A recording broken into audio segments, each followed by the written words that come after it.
Hey guys, MrPokke here, back with another video, and today we'll be going through my first impressions of the brand new endgame mode in honkaistarrail, Apocalyptic Shadows, right? This is going to be taken from the Creator Experience program. All of the footages here, they're not indicative of the final product, so do expect some changes here and there in the live version, right? So with that out of the way, let's get into today's content.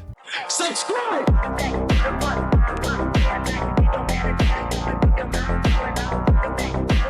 So how exactly does Apocalyptic Shadw work? It essentially functions very similar to Memory of Chaos in the sense where you need two different teams. So unfortunately, you can't run like two Sparkles or like two Sustains. Same thing as Pure Fiction, same thing as Memory of Chaos. No duplicate units, right? Other than that, there's going to be quite a lot of different changes. Some of which being the buffs you're going to be obtaining from this mode, the different effects you're going to be seeing, the enemy typing, the enemy additional abilities. So overall, it is a very robust endgame content that I'm pretty sure a lot of players who enjoy endgame content will like this game mode, right? So I'll just be briefly going through what are some of the things to expect. For our current boss, as we know right now, the first rotation is going to be up against Cocolia in the first half, as well as Argenti in the second half. Note that for these two bosses, these two units, they will not be mixed up with any other units. You know, in Memory of Chaos, you're gonna have different waves of enemies, different elite bosses in wave 1 and then the final boss in wave 2, right? For Apocalyptic Shadw, you are essentially going up against the boss instantly, right? So the moment you enter into the stage, you're going to just straight up fight Cocolia or straight up fight Argenti the moment the battle begins. There's no mobs, there's no elites, you will always fight the same enemies at every single stage. Now, there are also different stages, so as you can see over here all the way at the start, my current difficulty here is going to be at the 4th difficulty, which is the final difficulty, right? So there's going to be 4 different difficulties, but at every single difficulty, the enemies are exactly the same, so don't expect to have anything different in that regard, right? So that's going to be that. So for our current rotation in the Stormwind Knight 2 and 3, this is going to be somewhat similar to like Memory Imprint in Memory of Chaos. When an enemy with Steadfast Safeguard is weakness broken, and this is going to be applied to both, right? You can see Cocolia and Argenti, they both have Steadfast Safeguard. It recovers skill point for all allies and activates their ultimate. Also increases weakness damage received by all enemies by 15% and additionally increased super break damage received by 25%. So this is going to be, in a sense, telling us as player base that for our first rotation, both Cocolia and Argenti, we will gain a very large advantage if we are going to be making use of weakness break teams such as Firefly, such as Boot Hill, such as a super break with like a Shui or Harmony Troll Wizard. So that being said, it is not a must that you have to use weakness break teams. You can definitely still use your traditional teams, your dual DPS, your follow-up team comps, your hyper carry. They can all work, and I'm gonna be just showcasing some of the features towards the end, just like how I did with Firefly's early access review, right? So that is going to be something to expect going forward, and this buff is probably going to change every single rotation. The difference between these bosses compared to your normal fights when you fought like Cocolia in Echoes of War, or you fought Cocolia in Steven the Universe, or if you fight Argenti, is that they will have brand new abilities as well as passives that will make the fight very different from what you guys are used to. So one example being the Steadfast Guard, right? So for the Steadfast Guard, you're gonna notice that the boss is gonna take 50% less damage. But after weakness breaking these enemies, you're gonna delay their action value by 100%, as well as increase damage taken by 150%. So this also is another way of me showing, I think I've mentioned in my previous video before, that they are definitely moving towards a direction where they are really making use of the weakness break mechanic to deal with stages, right?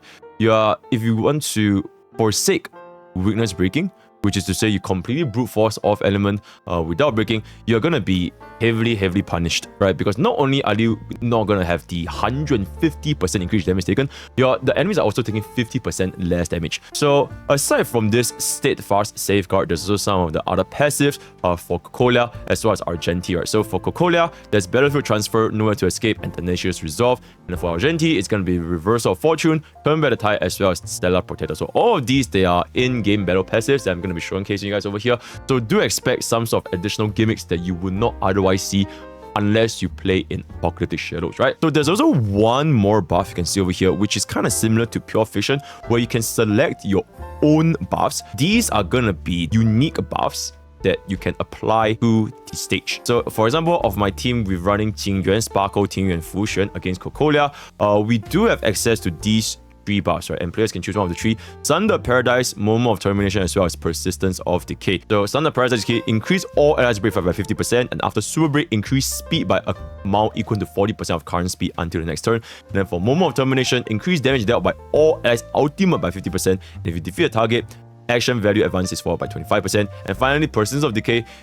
Before enemy units with Stiff Safeguard are witness broken, you can tally all of the duty they receive, and when they are witness broken, deal additional damage equal to 170% of the combined duty. So this also goes to show that even if you do not have access to like your traditional weakness break teams like your Firefly or Boothill, you can definitely still make use of these buffs, which can be very, very beneficial to your off element or like the non-favorite team counter. So this is MiHoYo's way of saying if you don't have Weakness Break, you can still technically clear this. So for example, DOT is definitely going to be performing very, very well over here. The chances of players clearing the stage is not going to be only restricted to Weakness Break teams, right? So lastly, I'm just going to be briefly going through how exactly do you perform, or how exactly do you gain points, or how to get a max star clear for this brand new endgame mode Apocalyptic Shadows, right? So the scoring system is based on similar to kind of like Pure Fiction. By killing the boss, you will obtain 2,000 points straight up, right? And you basically just have to kill the boss. It's 2,000 points guaranteed. So the moment you kill is 2,000 points, right? If the boss is not taken down by the end, then the score will be totaled by the amount of damage you're going to be dealing to the boss. So at the start of combat, you can see that there is this remaining action value over here. So you pretty much have to defeat the boss within 2,000 action value, right? And the fight will end the moment this action value drops all the way to 0, right? So in addition, the remaining action value, it will also contribute towards your points. So we should say, if you were to defeat the enemy in like 100 action value versus 1,000 action value, the one where you clear in 100 action value will provide you more points, right? So that is going to be the rough bonus. Killing the boss, as well as how fast do you kill the boss. And then for our maximum rewards, you will need to obtain 6,600 points for both Cocolia as well as Argenti. So obviously, you can also kill the boss longer in one side as well as a bit faster in the other side. So as long as your combined points is going to be 6,600, similar to how in Pure Fiction, you can do a little bit more for one side and do a little bit less for the other side. It's pretty flexible in order to get the full 3 stars clear. As you can see over here, 3,809. Total damage of the boss is going to be 100%, which means we have defeated the boss, and the remaining action value is going to be 1,809. So it's going to add on over to the points combined, giving us a combined total of 3,809 points.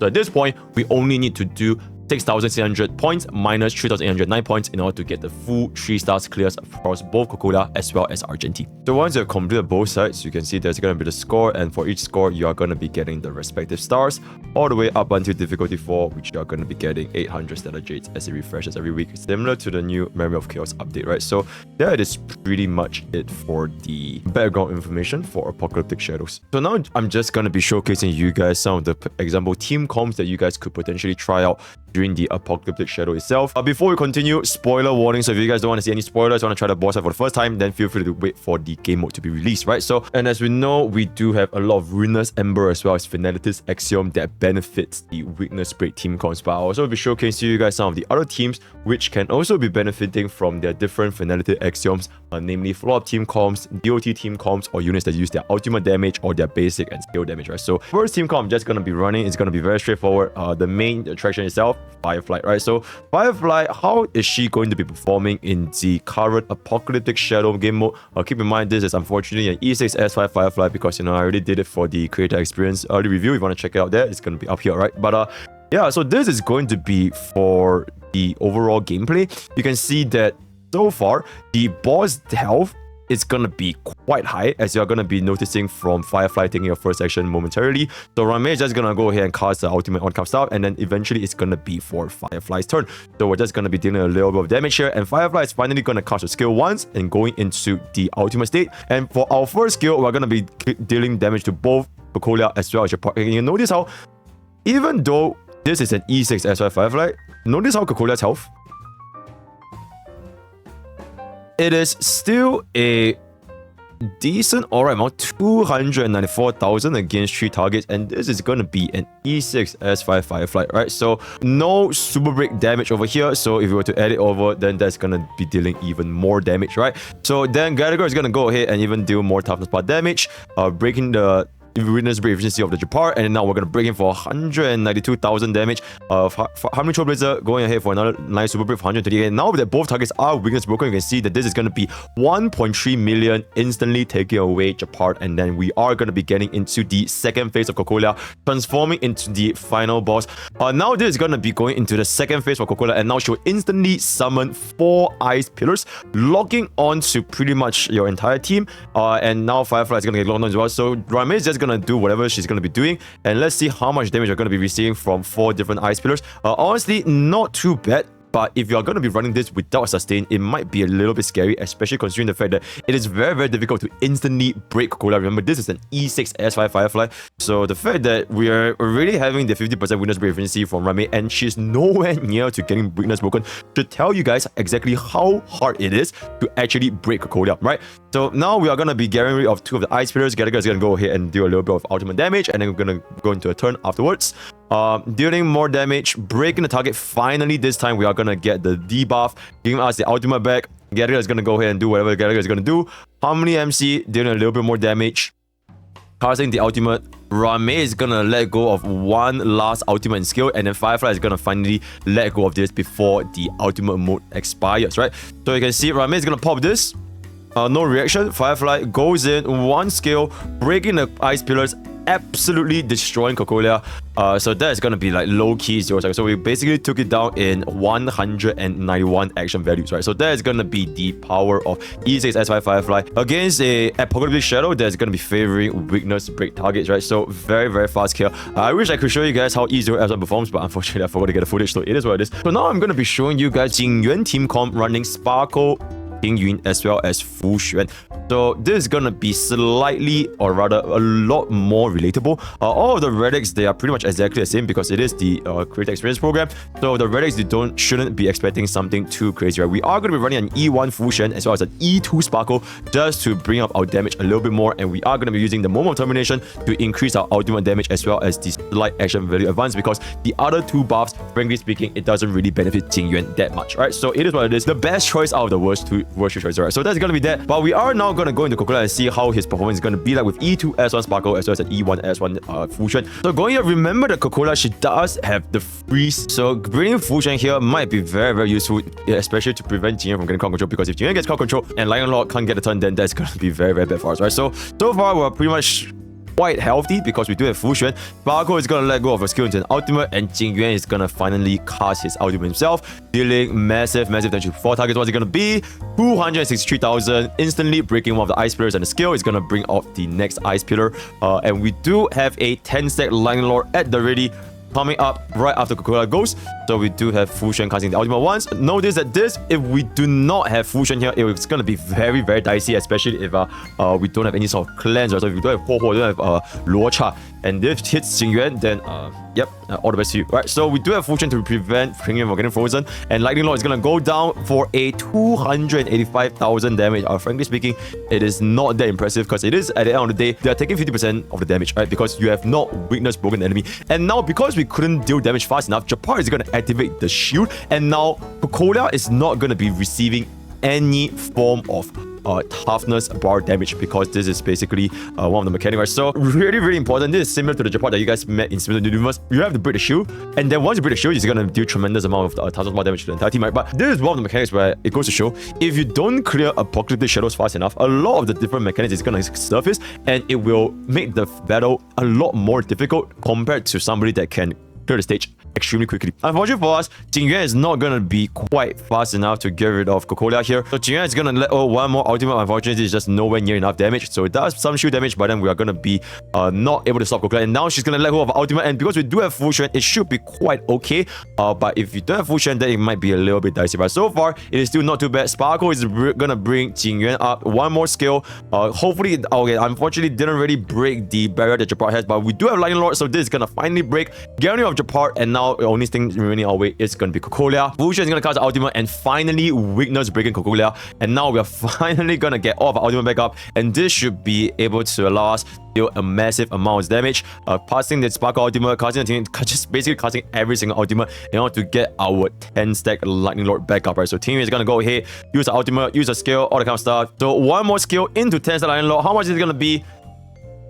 500,000. You can see that even though we did 500,000 damage against this Cocolia on a 10-stack Lightning Lord, it is still nowhere near enough to one-shotting her. Alright, that was from roughly a 50%-ish HP. It is still not enough to one-shot a Cocolia. So this should really go to show how much health the Apocalyptic Shadw bosses have, especially if you're not going to be running like super decked out whale teams, right? So something to keep in mind, do not expect this to clear this in like 0 cycles or whatever. So now we're already going to the 1671 action value. We should be able to get this with our next ultimate, unless our team kills here. So at this point, we are gonna go into the phase 2, but unfortunately, because even though Cocolia herself, she is weak to lightning, the ice pillars, they are not weak to lightning. So as you can see over here, when I cast my Jingyuan's ultimate, I'm not able to break Cocolia's ice pillars. They are quantum, fire, wind, and only one of them is lightning, unfortunately. So this is gonna be a little bit annoying for us, especially if you're trying to get rid of the ice pillars, because they do deal quite an annoying amount of damage if you don't get rid of them fast enough, as you can see from this team. Lightning Lord goes down.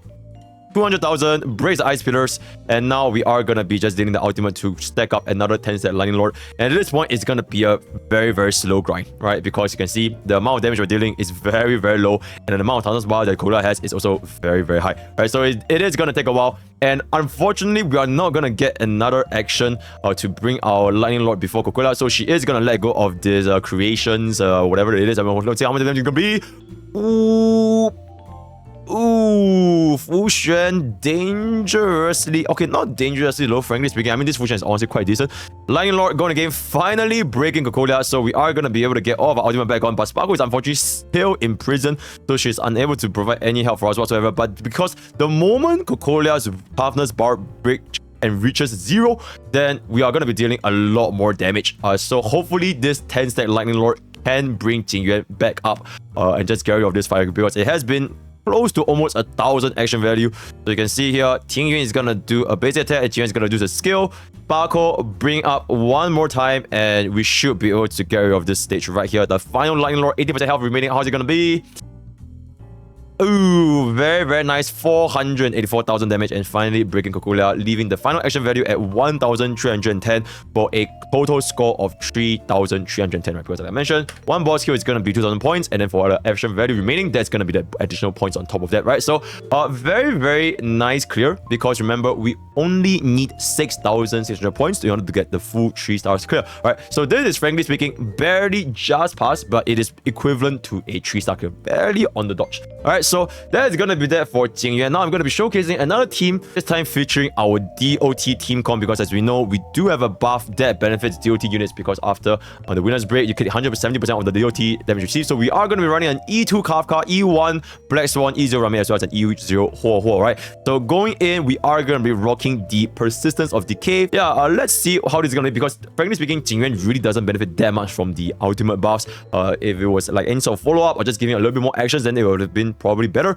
but definitely not as niche and not as tailored compared to the DOT buff that we're going to be receiving here. So this is pretty much going to be our current version 2.3's best installed DOT team, unless they release another DOT unit in the future, right? So you can see Kafka right now. The problem with DOT is that the toughness bar damage is going to go down at a very slow pace. Black Swan casting ultimate, adding on Epiphany, as well as a defense down, very, very nice. We should see a... Oh, unfortunately, my Black Swan does get frozen here, but we do have Huo Huo, which can cleanse away the ice, so that's gonna be nice. Casting one more Rame ultimate, because why the hell not? Kafka is gonna go ahead and proc her skill into an ultimate, which can break, but unfortunately, if this is gonna be a shield, it is what it is, guys. So not quite enough to break Cocolia. Hopefully this is gonna be allowing us to survive. So far, not too bad. Huo Huo is gonna be able to come back. Getting a little bit greedy here. I think I just really wanted to break the Cocolia so that I can just cast ultimate and just get rid of, get my buffs all back, get my skills all back, and then we can just finally get rid of this. So that's going to be a 300,000 damage inflicted from the DOT that we have accumulated over time. So that's going to be that. Epiphany going off, Rame's ultimate going off, Forward's ultimate going off after Kafka's ultimate. So we are going to get on one Kafka's ultimate. Very, very big. That's going to be a very nice 276,000, 246,000, sorry. And then Huo is going to cast an ultimate. And we should be able to get rid of Cocolia near this. And notice out there is no cycle per se. It is only determined by action value remaining. Not to say that speed tuning doesn't matter, but speed definitely matters because, you know, it is a pretty much prolonged, dragged out course of battle. And as you know by now, this boss, it is not meant to be done very, very quickly, right? It's a very, very large health pool. So we are now going into phase 2. I think you guys have seen this enough by now. Preferably, you would want to get your Kafka's ultimate like I have right here, so I can instantly break off the ice pillars the moment I get my Black Swan as well, Kafka's ultimate. So Rame is gonna go ahead and cast a basic attack into a follow-up from Kafka, and we do have the ultimate, so let's just pop this ultimate real quick. Dealing AoE damage, 200,000, almost breaking the lightning. But at this point, we should be able to just get rid of all of them because we do have a AoE effect from the Arcana, right? So Black Swan casting a skill, and we are going to be casting an ultimate as well.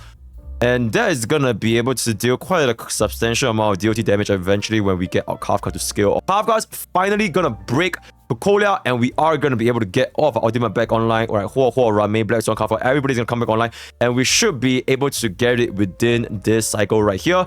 So Kafka cast an ultimate. At this point, it doesn't really matter. The battles is already over, so that's going to be that. And going for a 3,500 point clear against Pokke running the DOT team. Right? Yeah, this persistence of decay buff, it really benefits DOT character a lot. Far more than Momo of Termination benefiting Jingyuan. So it's not to say that Jingyuan is a bad unit, but it's just the buffs is not as suitable compared to the Persistence of Decay for our DOT team comp, right? So that's gonna be that about DOT showcase. E0S1 Imbibitor Lunae, Sparkle, Rame, and Fusion. So this is gonna be an E0S1 Imbibitor Lunae. Units such as Imbibitor Lunae, such as your Jingliu, because it's base attacks and skill, they are gonna be benefiting quite a bit. Also notice how Argenti, he does have eyes as well as imaginary Ruinous. Almost as if the dev is telling you, hey, you know what? It's gonna be doing quite well with Jingliu and Imbibitor Lunae. So I want to show you guys a bone, and you're going to be on the right element without even running Silver Wolf. So now you can see we are going to slowly chip away at itself, and because this is going to be an easier Imbibitor Lunae, I'm unfortunately not able to go multiple turns a lot of times, right? So just slowly chip away at all of his summons. Ruinous Ember is gonna be against weakness broken enemies. So you really want Rame to let the enemies reach the weakness broken state as soon as humanly possible, and there's pretty much no one else in the game right now that can replace what Rame has to do. So if you can only run Rame on one team, then unfortunately you have to pick the one that is a little bit more difficult for your account. So for example, if you do have a hyper carry Jingyuan team in the first half, I mean, you technically still can get the full points as you can see just now. We still managed to get 3,300 points, and which is basically enough for a 3-star clear. Then you can run Rame on the second half, which might benefit you a lot better compared to the first half, right? So far, Argenti is just going to keep summoning stuff, and we're just going to keep deleting all of those stuff with our Imbibitor Lunae AoE attack, right? So I'm going to be opting to go for a 3 skill point into 1 kill, and this is going to be quite nice. We're almost there for our ultimate, so Rame, I'm just going to go ahead and do a little bit more damage to one of this, breaking one of the target, and now Sparkle is going to bring Imbibitor Lunae up. I am going to be getting my ultimate after this, so this is going to break Argenti for sure, and then hopefully my ultimate can deal a considerable amount of damage. I can see here the damage really starts to rise a lot better. Unfortunately, I couldn't really let go of my ultimate before the buff kicks in, so I kind of wasted one ultimate, if you will, but it is what it is. One bomb situation, but this is definitely going to be enough to bring Argenti back to our second phase, because as you know, units in the weakness broken state receives a lot more damage taken. So now we're gonna fast forward this to this point. Imbibitor Lunae is finally gonna break Argenti, getting our ultimate back up, because this is gonna be just nice enough. And now we are officially going to get rid of Argenti in this specific stage. So Sparkle is going to cast the ultimate, everybody's going to cast the ultimate, and then this should be finally enough for us to use our ultimate into 3 skill point enhance base attack, finally dealing the killing blow. One more, boom, bing, bow, bang. 800,000 damage, and yeah, that's going to be very nice run for our E0S1 Imbibitor Lunae. So our combined score, in the end, it became 6,965, which is going to be enough to earn us the maximum rewards for the Apocalyptic Shadw. Right? So that's going to be that. One final team comp that I'm going to showcase you guys again is going to be the Apocalyptic Shadw running the follow-up team comp, because as you guys know from now, for Argenti, he also does have a buff that benefits follow-up characters, right? So that's gonna be very nice. So jumping into the fight itself, and this is gonna be our final fight for this video. So I already have my Robin's ultimate, but I don't want to use it immediately because I do want to get one more additional action right before their turn begins, before Robin's ultimate, right? So best, I'm just going to be dealing whatever I can, just dealing more tons of more damage, all kind of stuff. Very nice. Adventuring, getting the follow-up, not using my ultimate, just saving it for later for now. Ratio, unfortunately, I really want to target the 100% totem, but you know, life just doesn't work with it. Luckily for me, I still managed to get a follow-up, so that's going to be very nice. Robin is finally going to cast the ultimate. This was a slight misplay on my end. I should have waited for Nambi to go first just to do a little bit more damage, but it is what it is. But yeah, so now we are going to be letting go of Aventuring's Gamba Roulette. dealing decent damage to him, but not that crazy. So now we are finally going to reach near the winner's broken state. One more hit from Topaz, and then we are going to be getting a Doctor Ratio, breaking the target, and we are going to be able to refund all of our energy. But because our ultimate is there, I didn't really want to waste it, so I used the basic attack to let go of Robin's first, and then let go of Dr. Ratio ultimate so they can break him and then just refund everything off again, just to be a little bit more efficient with your ultimate, because this is going to be a full recharge to your entire team when you witness break the main target. So just want to be very, very efficient over here. Dr. Ratio, casting ultimate, and then afterwards we're going to get one Dr. Ratio follow-up.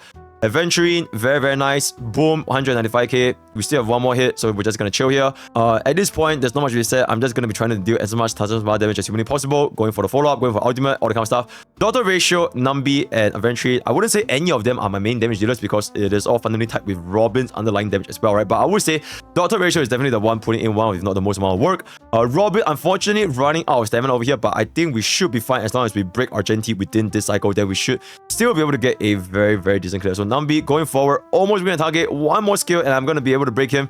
Or I just use, yep, and there it is, breaking target, and now we are finally going to get back all of our ultimate energy, which is also another reason why I was quite liberal with Robin's ultimate, because, you know, we do get quite a lot of energy refund. So this is going to be a total of 7,268 points, 7,278 points for our brand new Apocalyptic Shadw game mode. So with that, we have come to the end of today's content. If you guys have any discussion below, let me know in the comments below, or join the Discord for Pokke village, where we're very active going on on a daily basis. Want to check out my stream, that's Twitch.tv. So that's all I have for today. All the best for your Firefly pools, all the best for Apocalyptic Shadows. Hope you guys enjoyed this mode, because I really, really sincerely enjoyed this mode from the bottom of my heart, right? So good to see that we have more endgame content. That's all for today. All the best for Firefly pools, and I'll see you guys next time. Take care.